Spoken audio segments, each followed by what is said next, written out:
Okay. All right. Happy Monday. Welcome to the Healing She Got Faith talk show. It is episode 117, and we are in a Grief Beyond Death episode. And today I have a very special guest who is near and dear to my heart. Her name is Jessica. So welcome. Hey. Thanks for having me. Yes, thank you for coming. So Jessica's special because she's a social worker. We went to school together. And as y'all know, Social Work Month just passed. Women's Month just passed. Also, too, Jessica and I will get into it, but we share a similar experience. And so today we are going to talk about that, and we're going to get into it. So how you feeling today? I'm really good. I've been really excited since the weather's been changing. I love that sunroof in my car, so it's been open just about every day. I love that. Yeah, so I'm super excited about this. So without further ado, we'll go ahead and jump right into the icebreaker. Okay.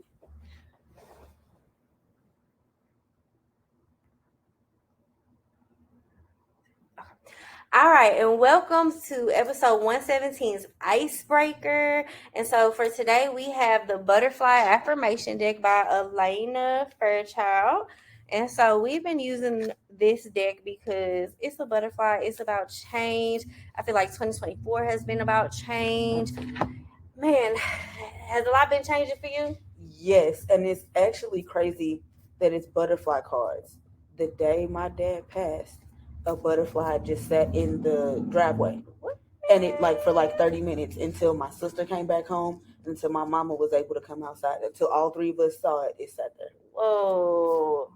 If you ever want to study change, or if you ever want to know how change feels, study the butterfly. I remember somebody told me that at a conference, and I never thought about it until they said it, and I was like, because a butterfly is always changing. Absolutely. It's always changing. So we got the butterfly deck. So do you want to pick your card, or do you want me to pick it? I'll let you pick. Okay, so how do you want me to split up the deck? Probably two.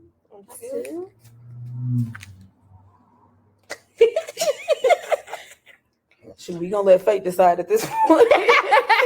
You want me to pick from the left or right? And how many cards you thinking? Let's do 3 from the left. Okay, one more question from the top or bottom? Both. Oh, okay. Spicy. Okay, we'll do this one. That'll be your first one. Okay, this one just popped up, so we'll do that one, and then we'll do this one. All right. Ooh, Lord, already came right for you. I dare to dream of wonderful things happening in my life. This one, okay. Grab me by the throat. Right. It does resonate with me. I'm a anxious person, and so I want to plan everything. And this is one of those things where it's like, ma'am, just a reminder, you can't plan everything. As much as I try to, it's not gonna happen. So that definitely is a pretty big deal. I let go of the past. I trust in the future, and I accept the present moment. Again, I think that goes right along with the anxiety. You just got to sit. Sometimes it's just is. It is just gonna be, and that's what you got to ride with. Looking too far in the past, you'll get stuck there. You look too far in the present, you'll again be trying to micromanage everything, and sometimes it's just supposed to happen. Because life gonna life. Talk about that micromanagement in personal life, because we talk a lot about micromanagement in work, but what does that look like in personal life? So it kind of became a running joke in the friend group, specifically the SEMO friend group. Like, ma'am, I need you to calm down. So like when we would try to plan trips together and trying to make sure that there's some little cute itinerary for everybody to look at and make sure everybody on the same page, and all the who, what, where, when's, why's, how's, all of those questions are answered for literally everything. Or wanting people to do things a certain way, and trying to make sure that I put all of the tools in front of them at every single time so they can do it exactly how I have it pictured in my mind, and it becomes very exhausting for me, and definitely exhausting for other people. And I think I finally just realized over the last couple years, again, life gonna do what life wants to do, no matter how much planning you do, how much research you do. Sometimes even getting stuck in the research where it gets so minute, you don't make a move after the research. That's all you do. You don't do anything with the information. Yeah. So that was definitely a big thing to kind of come to in the last couple years with just being present. Ooh, that's powerful. We talk a lot about being present here too. Like, just I think that's been my biggest thing. Like, I do feel like I needed a lot of control over the years, and like finally just being present. Like having to like be like, okay, what's the reality for right now? I'm holding cards in my hand. I'm sitting on the couch. There's a computer. It's gray. Like literally having to like get down to the nitty gritty so that like I can be like, okay, like this is the reality. The wall is green. This pillow is green and blue. The light on here is like literally having to like train myself because being social workers too, like we're taught to do this, and if it's not done, we're wrong. Yeah. And then also too, like just depending on the type of family you come from, like were your parents hard on you, were your parents organized, or like my parents weren't. It was very chaotic. So I became the person that was like, okay, so I have to have control because none of my life has had control. So now I have to have control. And you just get wrapped up in it. Oh, that's something I'm working on in therapy, the whole idea of control and the fact that it's kind of really not a thing. Yeah. Which I'm still working on accepting, but especially at work, ideally I want to have as much stuff in control in my personal life because I deal in other people's lives for work and their lives can be chaotic. So I need mine to be as chill as possible. And more recently, like you said, it's just been, okay, let me look around here right quick so I can ground myself in this particular moment because I don't have capacity for it. You speaking my language. I feel like I don't have capacity for anything. Like when I say anything, I feel like people ask me, I'd be like, I have no idea. I can tell you what I'm wearing today. And sometimes that's the struggle. I don't pull 3 things out because I don't know. Don't ask me what we gonna eat today. I don't want to make no decisions if I don't have to. Yeah. Ooh, that's a word. That is a word for somebody. Me. It's me. It's a word for me. Ooh, I am valuable. Many people are thankful for my presence in their lives. I would have said I did not think this was true until my dad passed. My mom has been a lot more verbal with her thanks now. And so I think that's why this is very interesting because, again, life circumstances make some of these true for somebody depending on the experience, and for some people that might not be. Yeah. I read that again for me. I am valuable. Many people are thankful for my presence in their lives. Ooh, that's a deep one. And I say that because I think sometimes we don't really know how valuable we are, or a lot of times. Let's just call it, let's just keep it a book. A lot of times. And then things happen, and then people are like showing you gratitude. And I think like for people who are caregivers and service people, like we tend to be around a lot of like nonchalant people who have no emotions, people who they clearly, I don't know how they're freaking alive because like, how are you here? Like, what happened? And then things happen, and all of a sudden, like this person is showing you they love you, or this person is like bringing you lemonade, and you're like, well, what's wrong with you? Because you've never acted like this. And so like for me, sometimes I don't know the value of my life and people's life. And this makes me think about before my mom died, like 16 months before she died, her baby sister died. Well, one of her baby sisters died. And I remember at that funeral, so many people came. And my mom was like in the corner crying, and I was sitting with her, and she was like, she just doesn't know that like she was this loved. Like she has no idea that this many people loved her. She has no clue that like all these people showed up to say their final goodbyes. And I just remember like my mom crying about that. Like I just wish she knew. I just wish she knew. And I think about that day a lot because I feel like my mom was the same way, and I feel like my dad was the same way, and I feel like all of them died and they didn't know the value they held. But like on Friday, my dad's 17th death anniversary just passed away, and one of my cousins, we from St. Louis, so cousins, right, had posted on Facebook and was like, "Oh, Uncle Tommy, like I just remember him taking me to go get coffee and donuts, and now I have 4 daughters of my own. I have a wife, and I never thought about where this tradition came from, and it came from your dad." And I was like, and I remember this cousin. I'm like, we straight grew up together. Like, of course, high school, we kind of went our separate ways because of life. But, like, we grew up together. Like, he was always at our house. Like, that's my cousin. You know, like, we grew up as cousins. He called my dad Uncle Tommy. He called my mom Auntie Inez. Like, he grew up in my household. And the fact that, like, he has this memory of, like, I straight take my daughters to go get coffee and donuts because your dad did that. Yep. Like, your dad took me to go get coffee and donuts every Sunday. And I'm like, and I guarantee you my dad never, like, would put 2 and 2 together. Yeah. Like, you just don't know the value that you hold in people's lives. Yeah.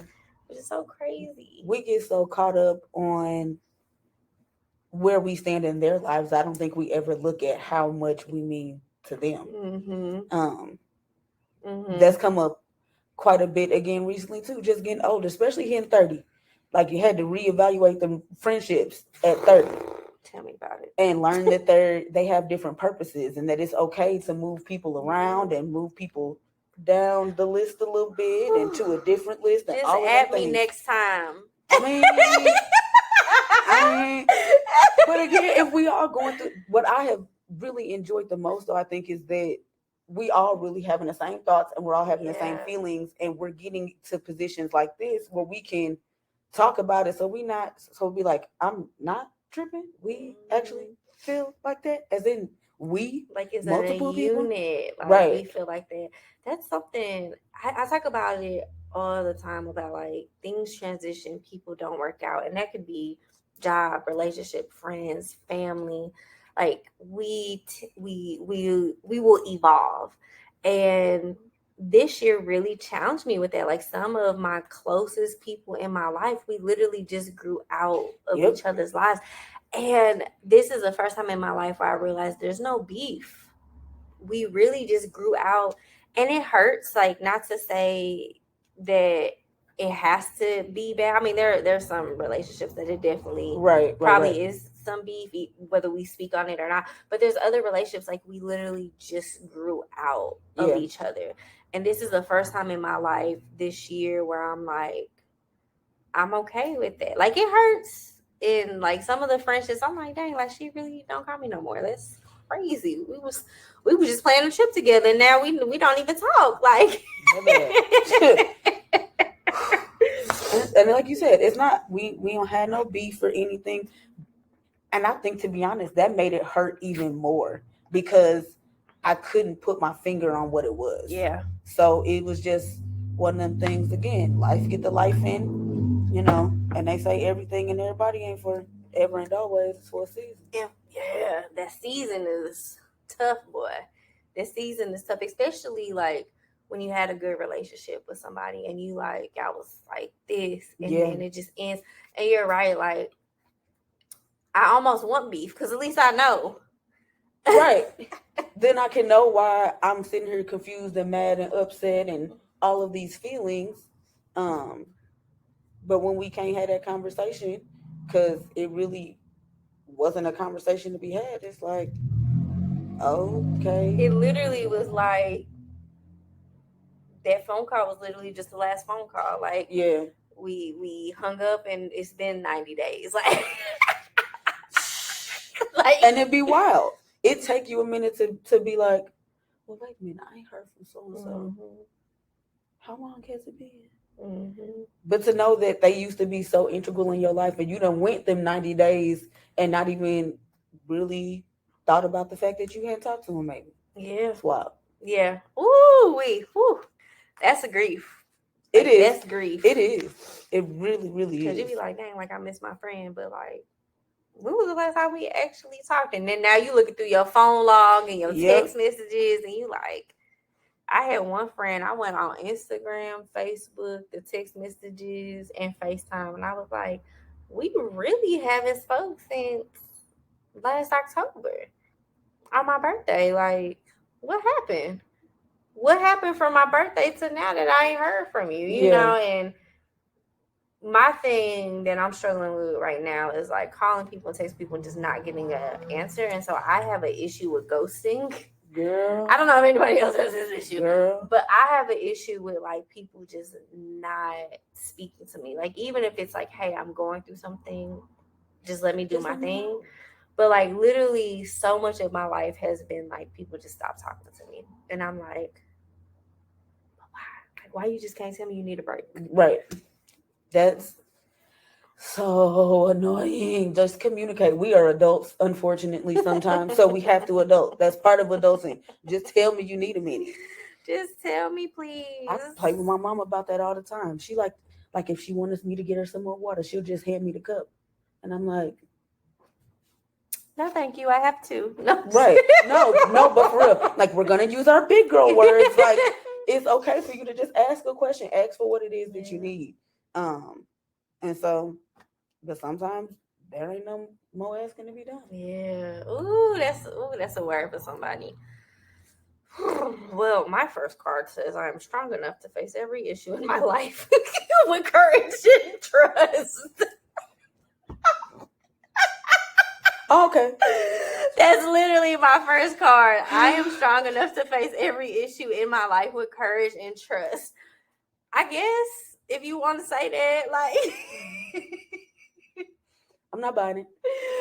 I feel like the strong enough is wild. So it's just the end part that's the issue. Yeah, we on the same page. We're on the same page. I'm not gonna say it resonates because I'm just like really questioning it right now. But yeah, that's what it says. Okay. This second card. Oh, you're gonna love this one. I soothe away anxiety and stress by choosing to do things that help me relax. Yes. I'm about to say, you know what? Yes. In this season, I'm such a Audible girly, like an Audible book girly. Mm-hmm.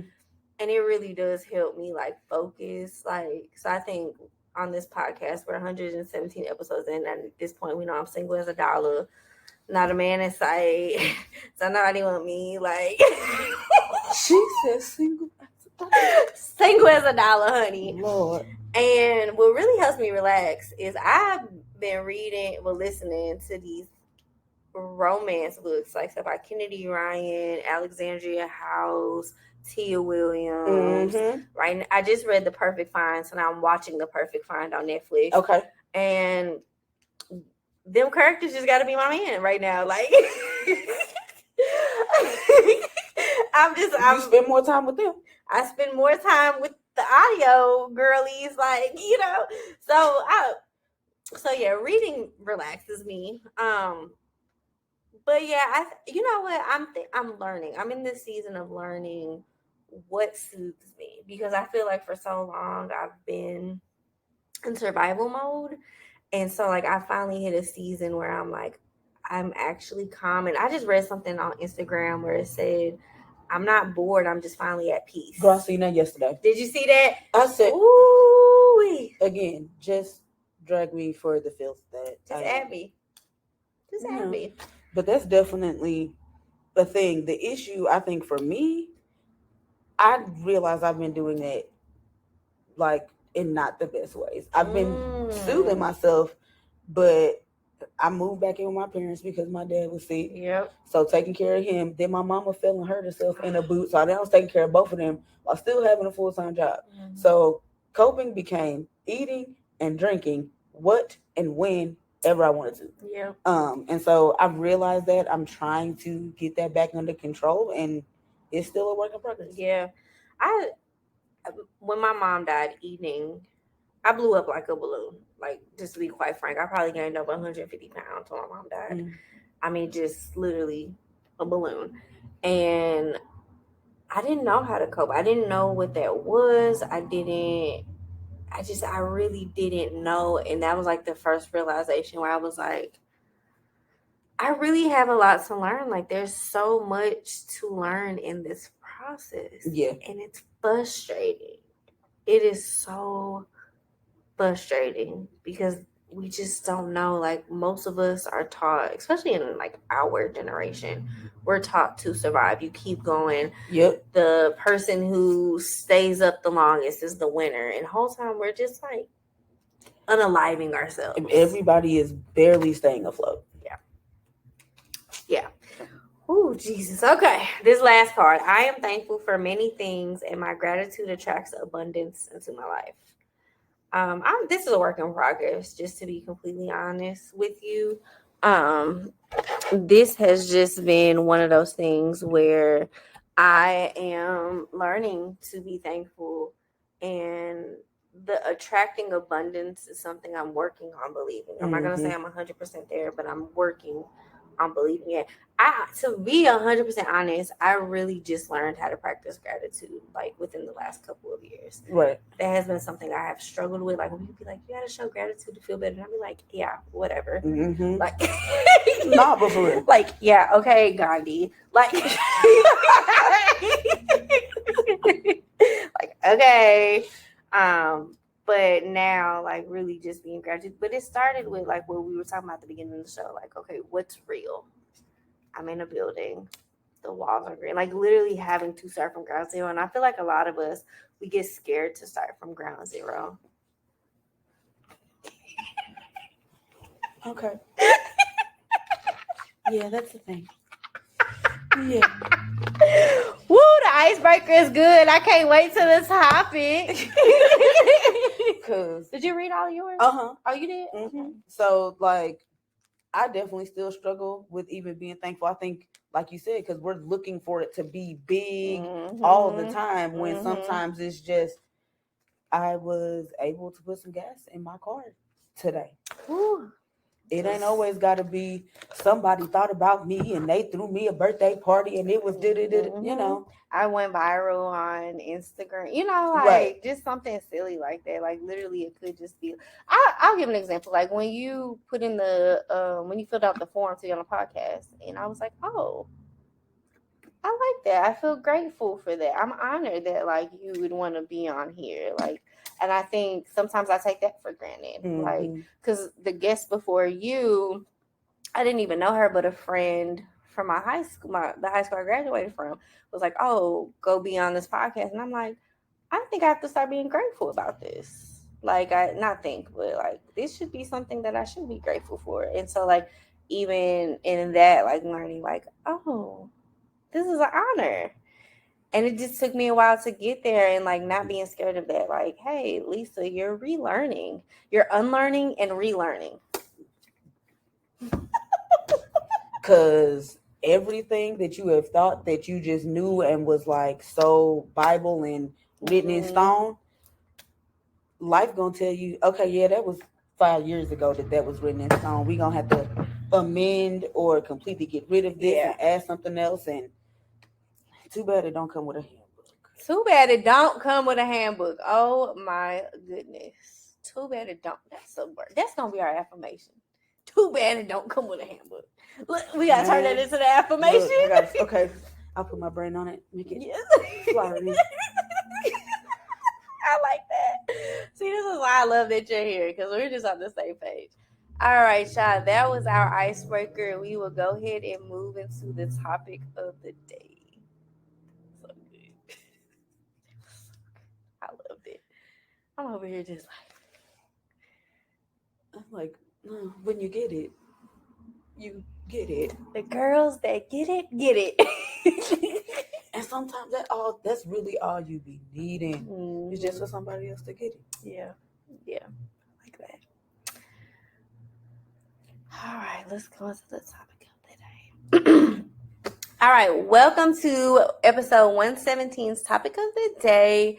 And so today's topic is about losing a parent as an adult, being a social worker, being this positive Patty.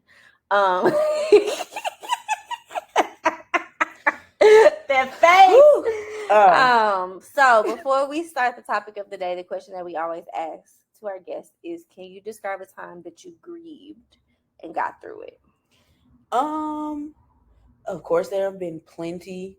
And of course, the passing of my dad, which I know we'll get super deep off in. But something that I don't think I really thought about was my very first social work job.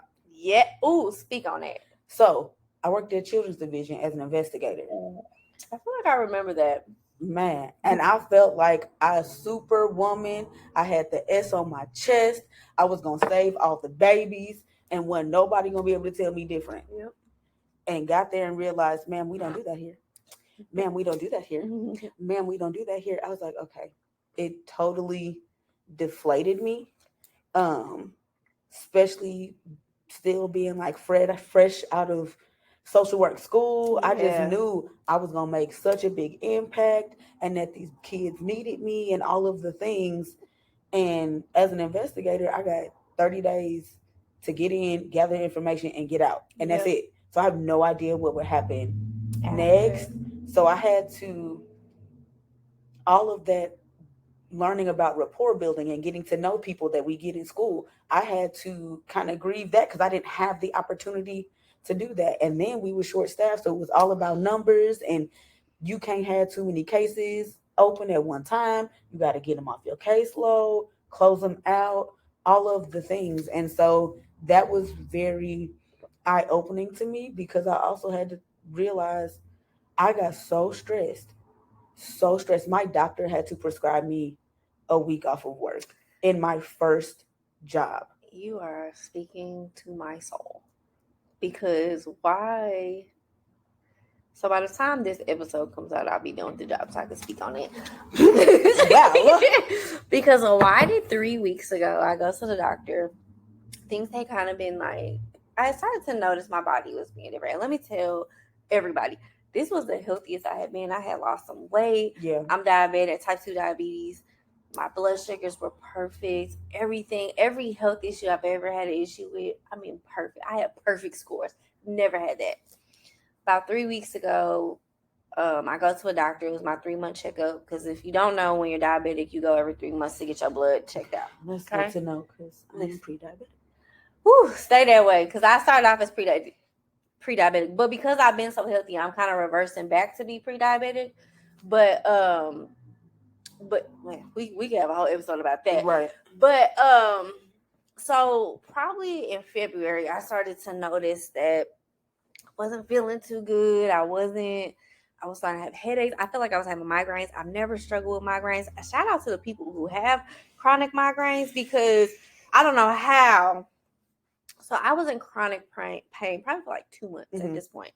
So I go to my 3-month checkup, which is in March, and I go to the doctor, and I'm like, I just don't feel good. And the doctor's like, but Lisa, like, we got you to a place where, like, you was good. I'm like, tell me about it, doc. Like, try living with the chronic pain. Right. And so he's like, well, I'm going to run blood tests. I'm going to check. He's like, and I told him, I'm like, well, let me just let you know I have a pretty stressful job right now. I'm really thinking about quitting. I'm kind of waiting for this doctor's appointment to see whether I should resign or not. And he was like, I hear you and I appreciate you telling me that, but as the doctor, I just want to make sure I'm not overlooking anything. Like a lot of us I could appreciate. And I did appreciate that because that's what he said. A lot of us will dismiss it as stress and then there's an underlying issue. He's like, so let me run the blood test and we'll be okay. He was like, I'm trusting you that it is this stress, but also too, as the doctor, let me make sure I'm not missing anything. And I was like, I really appreciate you for doing that. So he's like, let me do your checkup. So yeah, y'all know how the doctors do. They go in and check your chest, your breathing and all that. Right. He touched my back and he said, it feels like there is a ball in your back. And he was like, I'm sending you to the chiropractor. They had just, I think like a year ago, they got like a partnership with a chiropractor. He was like, I'm putting in a referral right now. You're going to the chiropractor. Right. So that was on a Friday. By that Tuesday, I was in the chiropractor's office. Amen. So I go to the chiropractor's office. They do this whole assessment, of course. And then she's like, it really sounds like this is a lot of mental stress going on. She's like, but like your doctor, I don't want to dismiss anything. So they do the assessment. And she's like, do you care if I do therapy on you? She's like, because you look really uncomfortable. And I'm like, I'm in so much pain. Like, I would love for you to touch me. Like, please fix me. Please. Please, sir, can I have some more? Yes. Please touch me. I would just love it.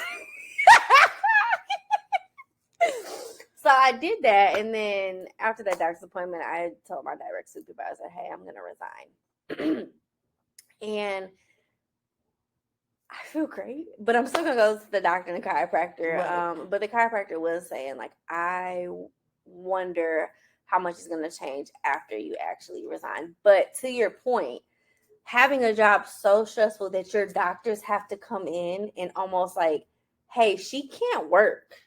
But it took me 3 months to get to that point. Like, so that's how crazy it was. I know I worked there 2 years, 2 months, and 2 days. In social work speak, that's code for terrible. But it got to the point where everybody else was starting to notice it too. I had just come back from school, so I was still living with my parents. My mom was like, "You were getting mean." Yeah. I was getting mean. I was in pain. I had a headache the same time every day. Woo. To the point where I got home, all I could do was lay in the dark in my room. If I went to try to take a bath to help me relax because I felt tense, I had to take that bath in the dark. Now that's rough. So it was a great learning experience professionally and personally to be like, this job will kill you, and move on about their business. Yeah. So do not give them the opportunity to do that. I learned so much from that after that, because I didn't take but maybe 2 days off that entire 2 years. After that, I'll take the entire week of my birthday off. Every job I've had since then. Because y'all ain't gonna kill me. I do that for her, like even my own business. The week of my birthday, I'll take so any job I'm working, plus even my business, I take the whole week off. Yep. Cause fuck y'all. Again, y'all ain't gonna use me all up and run me down and then kill my dreams too, because I'm not saving these babies. So nah, man.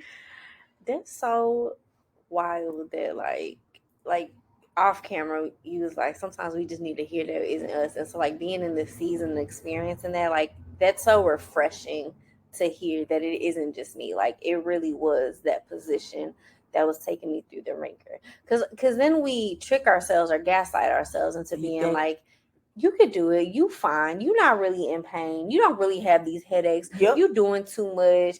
And we like gaslight ourselves, and you sitting here like, well, dang, do my head really hurt? Like do it. Sure, you hear all the older people, you so young, you ain't got no pain. You can't be hurting like that. Now look now. I know it looks 34. Sometimes it feels 72. Sometimes we're cracking 85. Right.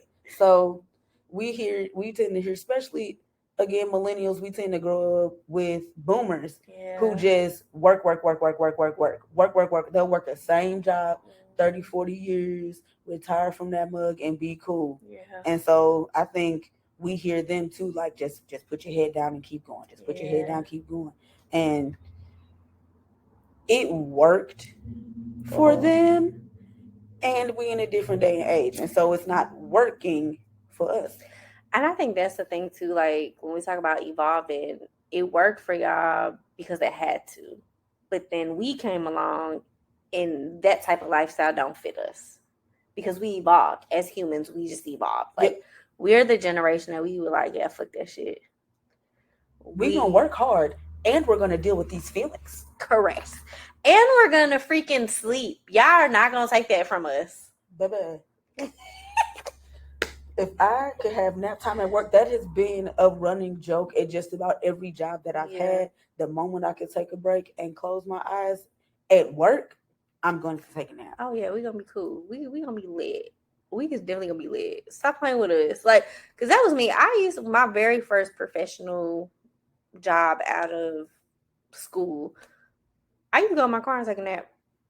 Not the safest, but I had an hour break. I was tired. At some point, I ended up going back to grad school. So that grad school on sleep, top of it, on top of working a full-time job as a social worker. So I definitely used to go in my car and be asleep.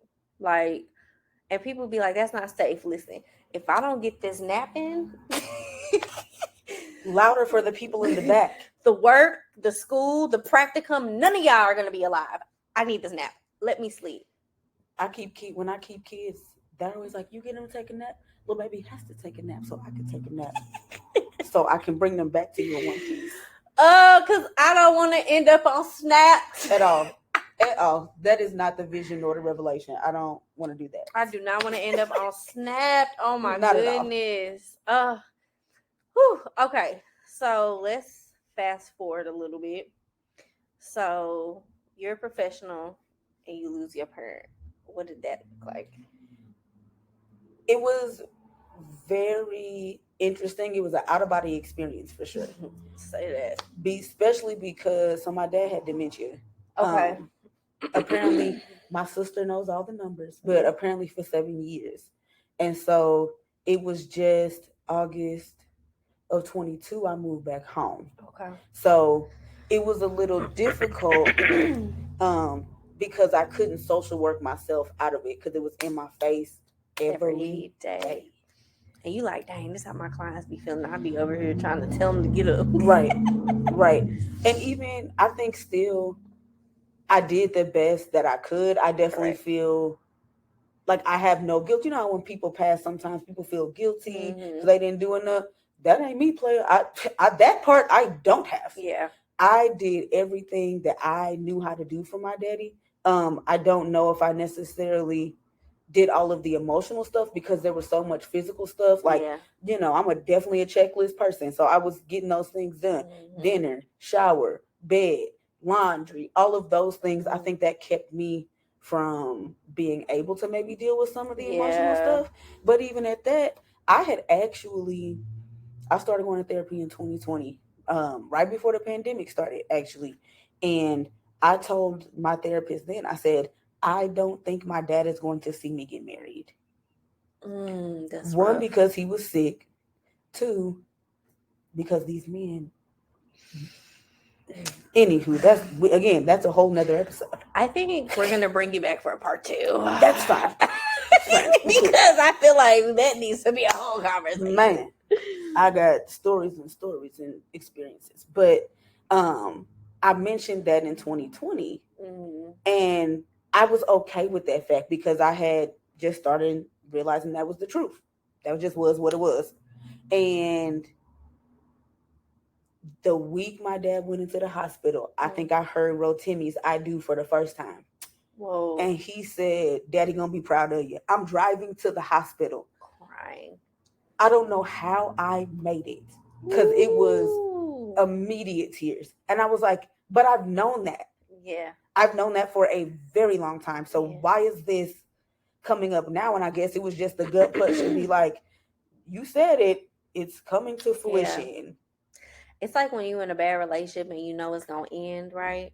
And then when it actually does it, you just lose it. You like, and you're like, but I wanted to get out. So why am I crying? Why am I here? But it's just, I think that's just the human experience too. Yeah. And I think like, I'm glad that you're speaking on that because a lot of us, we tend to run away from the human experience. And like one of my biggest issues in these types of situations is like when people try to like overly use God or their spirituality or their religion, and like what you're describing is a very human experience. I know it's going to happen. I know what I'm walking into. It does not take away the actual emotions that are coming out of my body because our body is created with emotions. Our body cannot, just like it can't function without air or water, it cannot function without emotions. Right. And so even though I know it's here, it does not change the fact that my reaction is still a very human, emotional experience that I have to have. Now, they do come at the worst times. Like, well, why did it have to come while I was driving? That would have been a fun conversation with my family if I would have gotten into a car accident because I'm crying. One more stressor on the entire family. Or like if you're at work and you see your dad's name and you just bust out crying. Baby. Or listen. So I got the call. I remember it was 8:25 a.m. I was getting ready to go into my morning meeting at work. And I went to go to my supervisor's office to tell her, and I think she had went to the bathroom already. So I had to go to the other mama in the office. And when I tell you she physically had to catch me, And I just had to let it go. I couldn't, there wasn't no, I don't want them to see me crying or any of the things. Everybody had known what was going on. I had been in and out for 2 weeks. But I was exhausted. I was physically exhausted because everybody was taking shifts, staying at the hospital and or in the hospice facility. So everybody was, all I could do was evenings because I got to work during the day. Luckily, my sister works virtually, and so she was able to, be there during the day and things. And so, but it was so much. It was so much to take care of them. Still try to go to work. And being a supervisor, so I got to deal with everybody else's feelings and emotions there too. That secondary trauma. While keeping my own in check, while I have all of this life stuff going on, when they've told you all the time, hey, you got to keep that life stuff up out of work. Which is so silly. It's so silly. Like, it's so silly because life ain't going to stop. It's not. Life is not going to stop. And we deal with people who have so much trauma. And to sit up here and tell you, like, life is at home, work is here. Right. Nah, baby, they just got to see me cry today. But, and then be like, well, work-life balance. But you don't give me no mental health days. And you don't want to pay me more. Like, let's start there. Like, that's at the top of the list. So your dad had dementia. So your grief process started when he started with the symptoms of the disease. Yes. So me being a social worker, I actually think it started even before then. So when my grandfather died, my dad was the one to find him in the house. And so for me, his memory started getting fuzzy then. And so I correlated it directly to trauma and stress. You know what I was thinking? The transference versus what's it called?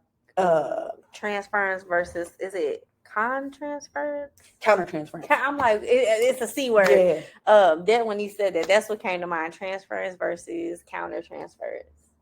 And I think I was like, okay. I don't know if it was because I was in grad school or just no, actually I wasn't even in grad school yet. I was at SEMO when my grandfather passed.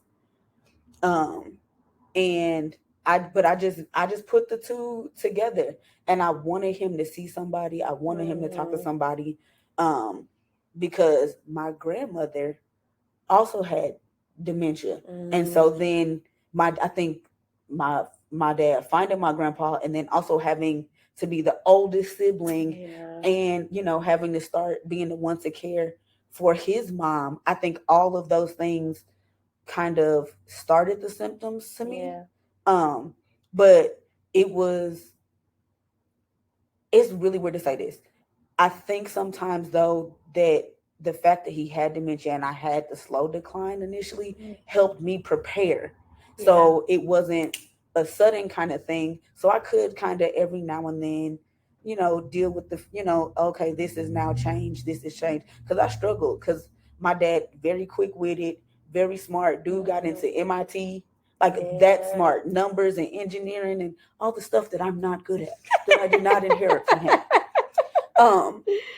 But that I think was probably the last thing to hit me. Like my dad, we wasn't joking like we used to. We wasn't having conversation like we used to. We used to love to kind of joke in Spanish because my mama didn't know, because my mom doesn't know Spanish, and so kind of talk about her and joke about her and things like that. And we couldn't do those things anymore. And I had to get to work, so things just changed. And so again, life got the life in, and we just had to roll with the punches. Oh my goodness, that's so wild. So like when I'm hearing your story, I'm just hearing like just the different types of grief. So you started to grieve your dad because you see the decline, and even though it was gradually over years seeing decline, and then the actual passing of your dad, and of course you're gonna grieve that. And then also too, like what a lot of people don't talk about is like the grieving of like what your family once was. What's it gonna be? What did you think it was gonna be? Like you talked about him, like we always envision our daddies walking us down the aisle, being the granddaddy to the kids, right? When they die, all the promises they made you are with them. Yeah. Like, you like, okay. Yep. That's exactly what that was. Again, I was like, I already knew that already. Mm-hmm. And yet again, it was like a reality gut punch to be like, oh, now it's for real. Ooh. Ooh. And there's no going back. I've been struggling with the fact, like, I don't think I knew my dad enough as an individual. He was always my daddy, and that's it. And he was on that pedestal. I know way more about my mom and her history and her family, which I think most people do. But I don't think I know him as a person, and I'm unfortunately not going to get to. So I wrote that on my Facebook post honoring my dad because I wonder who he would be today. I wonder how he would evolve. My dad died at the age of 45, so it was very young. And I wonder, like, my dad did not get to experience the world shift. Like I tell people all the time, like, people don't realize I only have like 20 pictures of my dad because, like, back then cell phones didn't exist. Right. And even with my mom, sometimes I feel guilty because we had cell phones, but I still don't have a lot of pictures of her because she did not like to take pictures. Right. And so with my dad, though, I'm like, a lot of pictures I find, they're like pixelated and like they're just not good pictures. And so like it's getting to the point now where, like, I got to the point where, like, I'm constantly repeating pictures every year now because I only have so many. Yeah. But I wonder, like, who would he have grown into? Would he have healed? What type of job would he have? What type of person would he have? What would my dating life look like? Right. Because, like, would he be here to, like, assist me in that? Or, like, who would he be? Would he have lost weight? Would he? And I struggle with that because I was only 15 when he died. Right. And I'm like, as a 15-year-old, I know I didn't know my dad. Like, I know I did not know him because I was 15 and I was a hard-headed 15-year-old too. I was hard-headed, honey. He was always arguing with me, like, because I had a mouth on me. But I think about that too, like, who would he have been? Right. And we'll never know. Yeah. We'll never know. And it definitely sucks because I know, just like his dad, they loved kids. When my little cousins would come over, everybody get their voices all high and excited and squealing and all of those things. And so I know that was always something that he probably looked forward to. Because we was daddy's girls. Daddy's girls all day.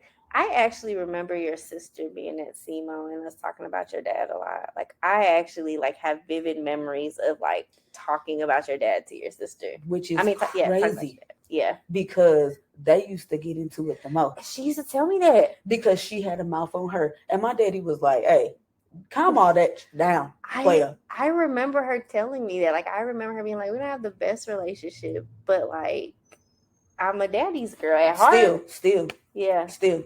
Yeah. Daddy couldn't do no wrong. Oh my gosh, this just came to my head. The one time that I think that he did. It was Father's Day. And we got into it. All of us did. Yeah. Everybody in the house. I don't even remember the argument. I have no idea what we was even mad about.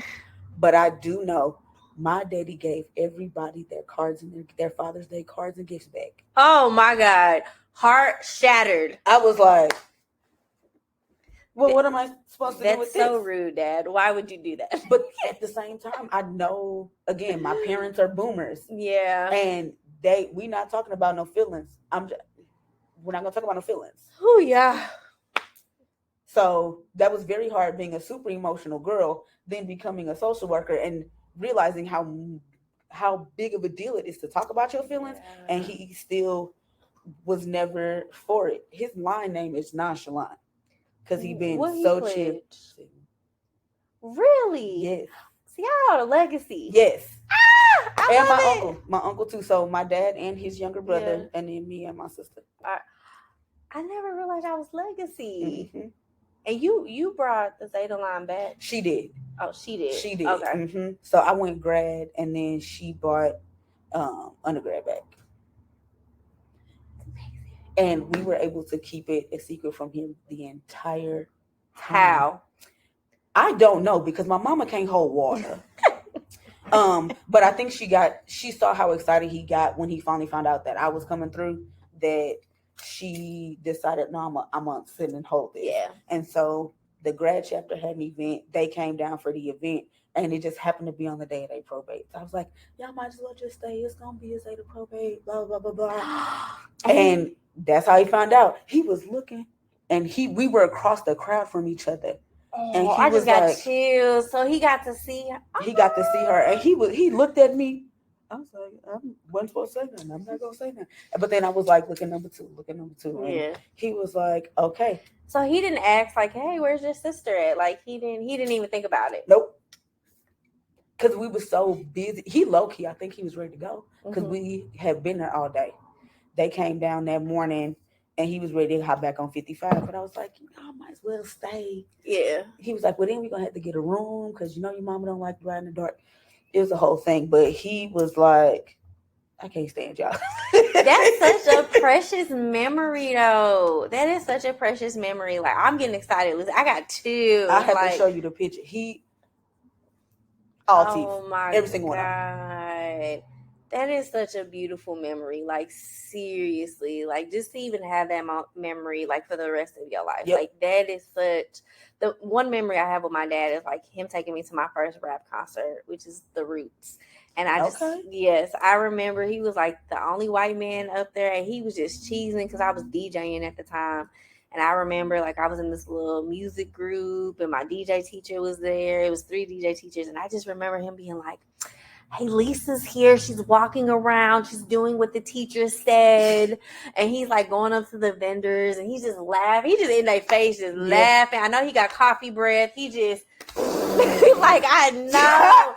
And I know he was just so excited. He was like, Lisa, they're coming out. Like he was just so, he was like, oh, I love, and my daddy like loves to dance too. So they get to coming out. They got the band. He this little white man just dancing his little Walmart shoes. Like, listen, it was, and I'm over here like, who did we come for? Like, did we come for me or you? Right. And he had a ball. And my daddy did not like rap music. Like, my mom was like, I'm not going to no rap concert.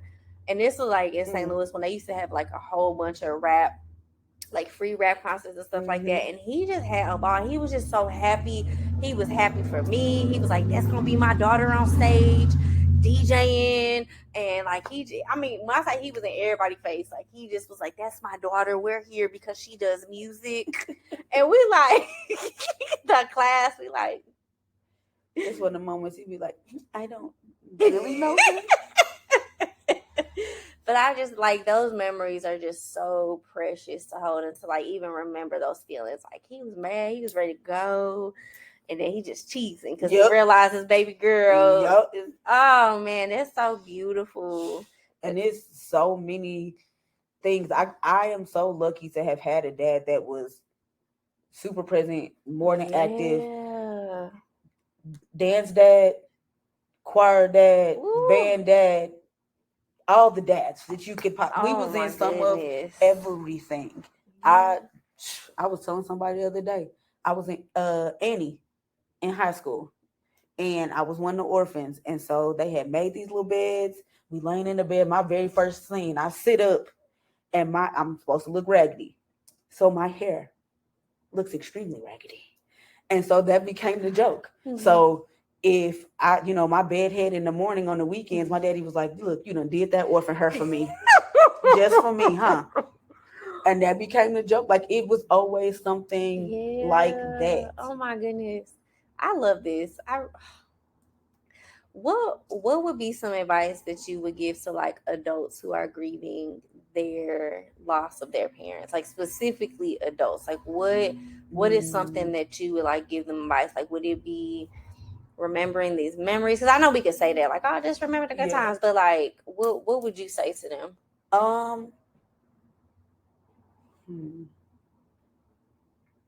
Probably don't fight it. Whatever it is at whatever given moment, don't fight it. If it's a moment like that where you're thinking of something silly that y'all used to do or talk about or joke about, and that sometimes can maybe pivot a little bit and become sad, that exact same thought.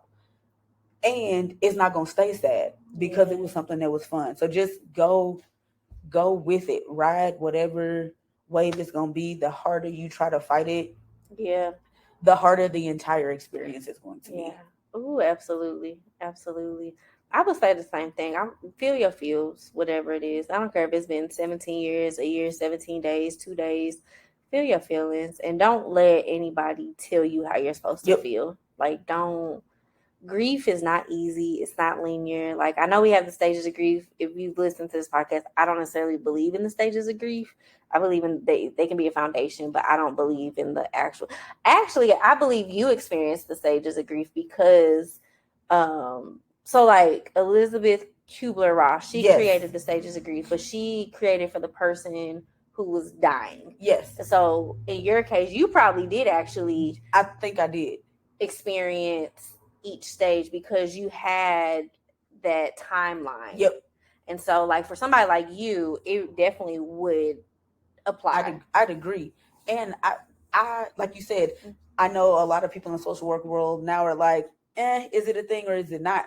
I definitely think it is a thing, but I don't think it's linear at all. I think that's the thing. It's very much a spectrum. Again, one day I'm going to be pissed. I'm going to be mad. Mm-hmm. The next day I'm going to try to bargain and be like, I mean, had you had spared him, you know, X, Y, and Z, Lord,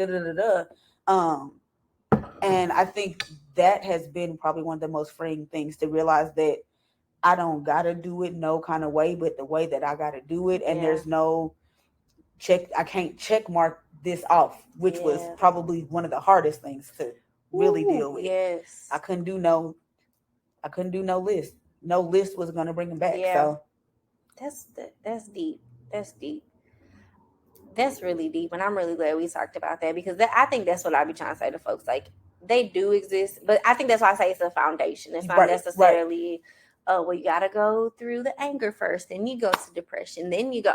No, I think it's because I feel like my dad, I don't really remember the process because I was young. Right. But my mom, I think I did get to the point where, like, okay, she's dying. She's not waking up. She's not doing this. And I was like, okay, she really is gone. I really didn't go through a bargaining phase, but I went through a depression phase. I went through an angry phase.